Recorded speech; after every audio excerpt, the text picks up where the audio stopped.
అమ్మా సుమతి, లోపల గొడుగుంది పట్టరమ్మా. అక్క, పెదబాబు గారికి గొడుగు కావాలంట. అక్కడుందమ్మా, తీసుకెళ్ళు. నాకు వేరే పనులు, నువ్వే తీసుకెళ్ళు.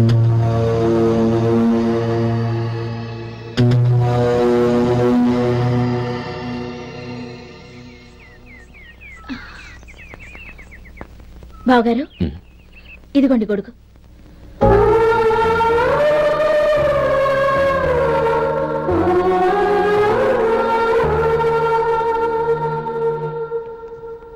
నమస్కారం పెద్దాయన.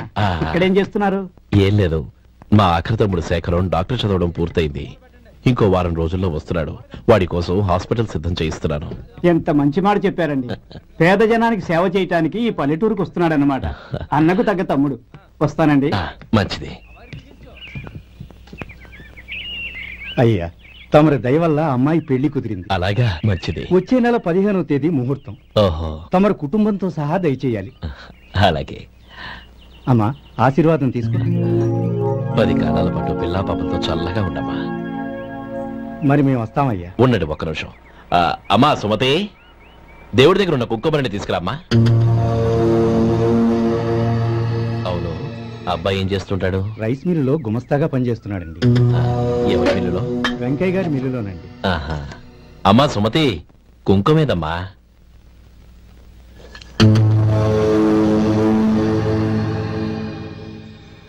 అన్నయ్య,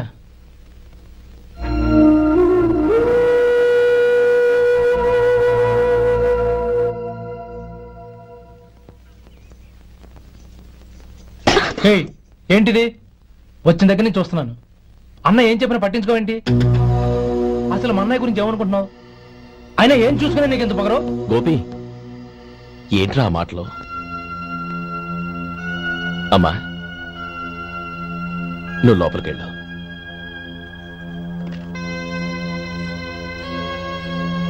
రే గోపి, కొత్త కదరా, ఎందుకలా కంగారు పెడతావు?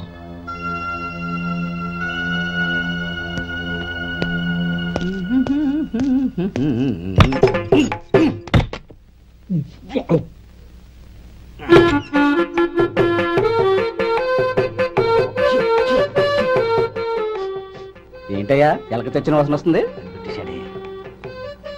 ఎక్కడా? ఇప్పుడే పోయింది.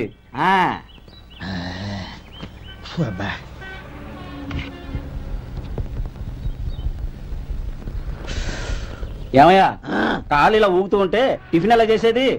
నా కాలు ఊగడానికి నువ్వు టిఫిన్ చేయడానికి ఏంటి సంబంధం? నేనంటుంది నీ కాలు గురించి కాదయ్యా, మరి ఈ కాలు గురించి. ఆ ముక్క ముందే చెప్పొచ్చుగా. ఉడతలో పిగేసిన తాట్యంకలాగా బొచ్చు నువ్వును. ఒరే సొంటి, ఆడి కింద ఒత్తిట్టు. అలాగే.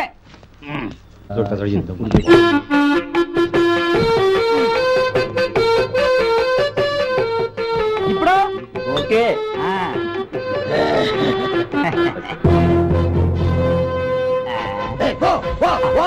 ఎన్నిసార్లు చెప్పాలి నీకు? ఒకసారి బుద్ధి లేదు. కడుపు గడ తిన్నావు, గడి తిన్నావా? పో పో పో పో పో పో. అబ్బా,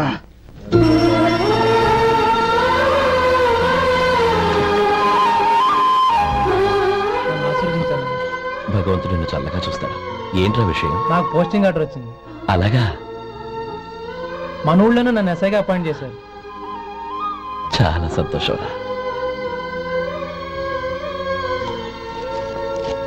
అన్నయ్య, నాకు కాదురా, ముందు మీ ఆవిడికి పెట్టు. ఇదంతా అమ్మాయి దృష్టం. నీకు ఉద్యోగం రావాలని ఎన్ని నోములు నోచిందో, ఎందరు దేవుళ్లకు మొక్కిందో. వెళ్ళి మీ ఆవిడికి పెట్టు. ఏంటమ్మా ఇది?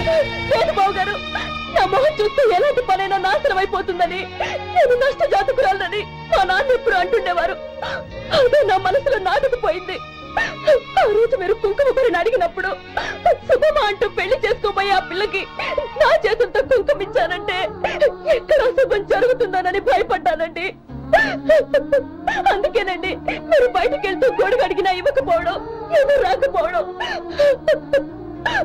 అంతేగాని నా బతుకులో వెలుగు నింపిన మిమ్మల్ని అవమానించేంత దుర్మార్గురాలి కాదండి. ఏంటమ్మా ఇది? చిన్నపిల్లల లేదండి, నాకు అదృష్టం ఉందని, నా పూజకు ఓ విలువ ఉందని మొట్టమొదటిసారి అంది మీరే. ఈ క్షణమే నా ప్రాణాలు పోయినా పర్వాలేదు బాబు గారు, ఆ ఒక్క మాట చాలు. ఊరుకో. మంచి చెట్లకు మనుషులే కారణమైతే ఇక గుళ్ళెందుకు, దేవుళ్ళెందుకు? పిల్లెదురొస్తే అశుభం అని, నక్కతోక తొక్కితే శుభమని అంటారు. అలా అయితే అందరూ ఇళ్లలో నక్కల్నే పెంచుకోవచ్చుగా. అలా ఎందుకు చేయరు? మంచి చెడు అన్నది మనుషుల మనసుల్లో ఉంటుందమ్మా, ఆశీర్వదించే చేతుల్లో కాదు. ఇక మీదట నేనెప్పుడూ నీ కళ్ళలో నీళ్లు చూడకూడదు, సరేనా? రే, అమ్మాయికి తీపి తినిపించు.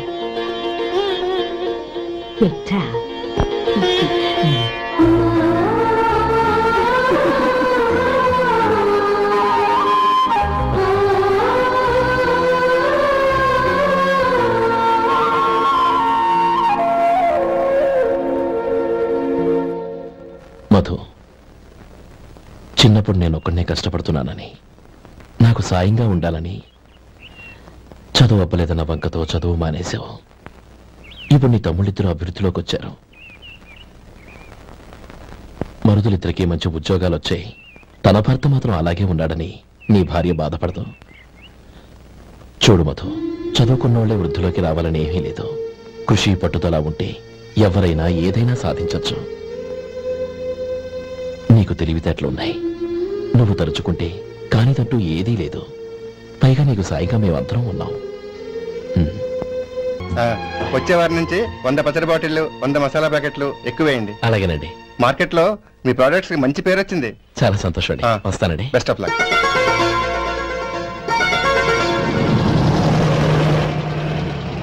ఆ బాక్స్ లోపల పెట్టవా? అలాగే సార్. ఇక మీద మీ ఆర్డర్లు సగం వేయండి, సరిపోతుంది. అదేంటండి? మీ పచ్చళ్ళు అమ్ముడుపోక చాలా స్టాక్ అలాగే ఉండిపోయింది. ఇప్పుడు అందరూ రుచి పచ్చళ్ళు, రుచి మసాలానే అడుగుతున్నారు. మా నల్లుడి గురించి తక్కువగా అంచనా వేశారు కదా, ఇప్పుడేమంటారు? ఎలాగైతేనే అతను వృద్ధిలోకి వస్తే చాలు. వాళ్ళు బాగుంటే నాకు సంతోషమేగా. ఎవడ్రా వాడు? ఇన్నాళ్ళుగా వ్యాపారం చేస్తున్నాను, నిన్నగాక మొన్న వచ్చినోడు వాడు నాకు పోటీయా? వాణ్ణి పెరగనివ్వకూడదు. వాణ్ణి ఇక్కడికి రప్పించండి, నేను మాట్లాడతాను.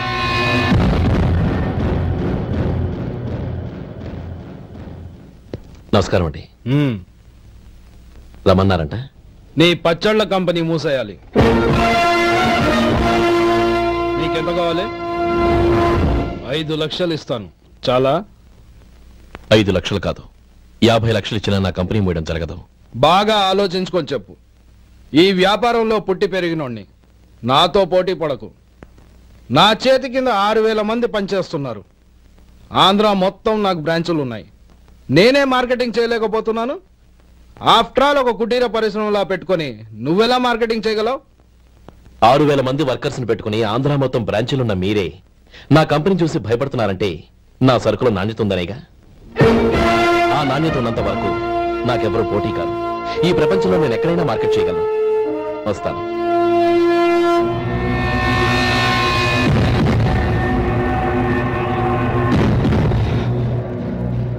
ఇక్కడ ఏం లేదండి. ఇక్కడ ఏం లేదండి. ఇప్పుడు ఊపిరి పీల్చి బిగ్బట్టు నెమ్మది వద్దు. ఓకే, ఇలా వచ్చి కూర్చో. ఏం లేదు, మామూలు కడుపు నొప్పే. ఈ టాబ్లెట్స్ 3 రోజులు వాడు. ఎలా వాడాలో ఇందులో రాశాను. Token number 29. టౌన్ డాక్టర్ భయపెట్టేశాడు, ఆపరేషన్ అది ఇదని. కానీ ఈ డాక్టర్ బాబు ఏమీ లేదని చెప్పాడు. అలాగా? ఈ బాబు 10 కాలాల పాటు చల్లగా ఉండాల.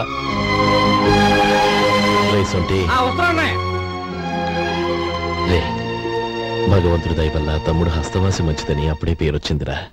తమ్ముడిని దగ్గరుండి జాగ్రత్తగా చూసుకో. పని హడావుల్లో పడి వేళకి భోంచేయడము.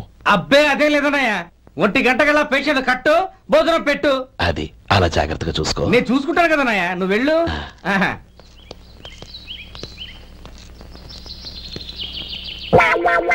అయ్యో, ఏంటయ్యా ఉంటున్నాడా ఈ దెబ్బలు? ఏదైనా యాక్సిడెంటా?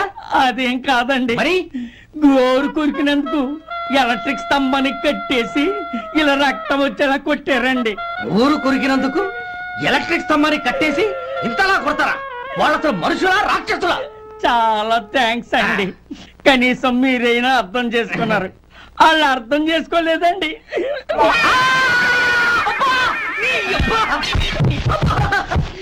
గోరు కొరకడం అంటే ఇదా? నిన్ను కొట్టడం కాదురా, నిలువురా నరికేయాలి.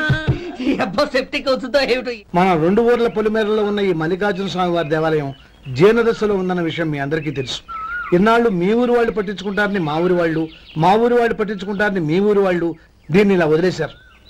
ఈ గుడి మీ ఊరికి ఎంత ముఖ్యమో మా ఊరికి అంతే ముఖ్యం. కాబట్టి మన ఇరు గ్రామ ప్రజలు కలిసి దాన్ని బాగు చేయించి కుంభాభిషేకం చేయించాలనే సదుద్దేశంతో ఒక కమిటీని ఏర్పాటు చేశాం. ఈ కమిటీలో 2 గ్రామాలకు సంబంధించిన ప్రముఖులు ఉన్నారు. కమిటీ ప్రెసిడెంట్ గా ఎవరిని ఎన్నుకోవాలనే విషయంలో శ్రీ గోపాలరావు గారి పేరు, శ్రీ లక్ష్మీపతి గారి పేరు పరిశీలనలోకి వచ్చాయి. అందువలన మేమందరం బాగా ఆలోచించి తర్జన భర్జనలు చేసిన మీదట శ్రీ గోపాలరావు గారే అన్ని విధాలా ప్రెసిడెంట్ పదవికి అర్హులని ఈ కమిటీ నిర్ణయించడం జరిగింది. అంచేత ఈ ఉభయ గ్రామ ప్రజలు శ్రీ గోపాలరావు గారికి ఉదారంగా విరాళాలు అందజేసి ఈ శుభకార్యాన్ని జయప్రదం చేయవలసిందిగా కోరుతున్నాం.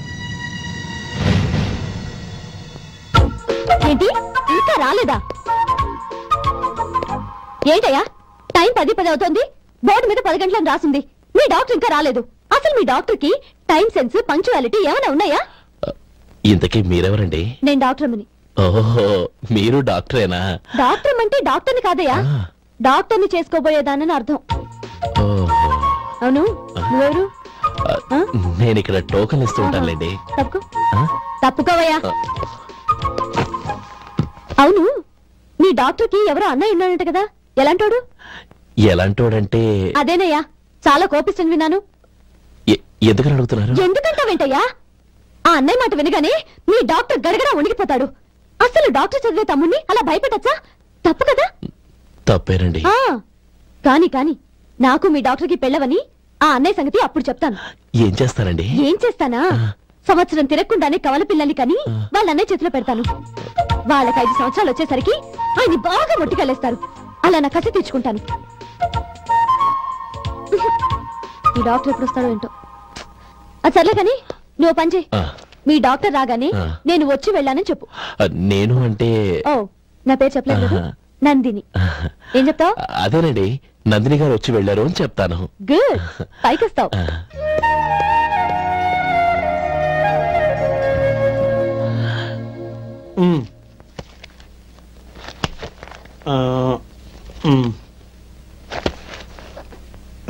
దీంతో మొత్తం 4,98,200 అయ్యాయి. పోతే నువ్వు ఇచ్చినంత ఇవ్వలేకపోయినా ఈ దైవకార్యానికి నా వంతు చందా 1800. దీంతో మొత్తం 5 లక్షలు పూర్తి. సరేరా, నేను ఈ డబ్బు తీసుకుని పట్నం వెళ్ళి బ్యాంక్ లో వేసి వస్తాను. అలాగే, నేను నీతో వద్దాం అనుకున్నాను రా, అనుకోకుండా సాయంత్రం ఇన్స్పెక్షన్ వచ్చింది. పర్వాలేదులే, వెళ్ళొస్తాను.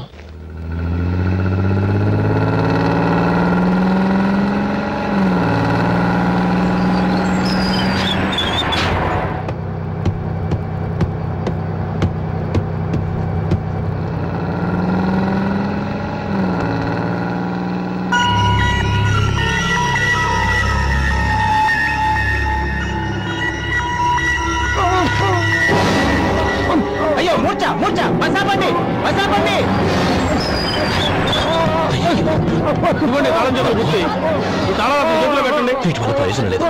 4 ఖర్చుకోకుండా పళ్ళ మధ్య పెట్టడానికి గట్టిగా అది ఉంటే ఇవ్వండి.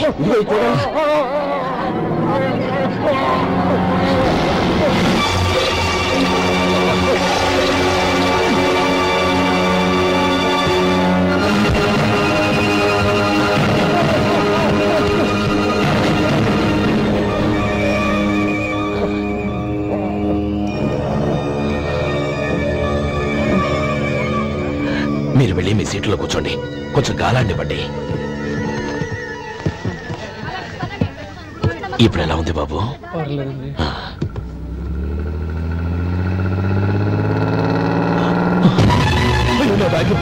నా బ్యాగ్ ఎవరైనా చూసారా? అందులో 5 లక్షలు ఉన్నాయి. వెంటనే బస్తాపండి, ఎవరిని కింద దిగవద్దు, అందరినీ చెక్ చేయండి. నా అంచనా తప్పు కాలేదు. వాడి మంచితనమే వాడిని దెబ్బకొట్టి మన వాళ్ళని పంపించి గుడి తాలూకు డబ్బు కొట్టేశాడని పోలీస్ కంప్లైంట్ ఇవ్వండి. ఇప్పుడు ఆ స్టేషన్ ఎస్ఐ వాడి తమ్ముడే. వాడే వెళ్ళి వాడి అన్నయ్యని అరెస్ట్ చేసి వీధుల్లో నడిపించుకు తీసుకురావాలి. అది నేను కళ్ళారా చూడాలి, మనసారా సంతోషించాలి. అయ్యా గోపాలం గారు, గోపాలం గారు, మీరు దేవస్థానం సొమ్ము దొంగిలించారని ఎవరో పోలీసు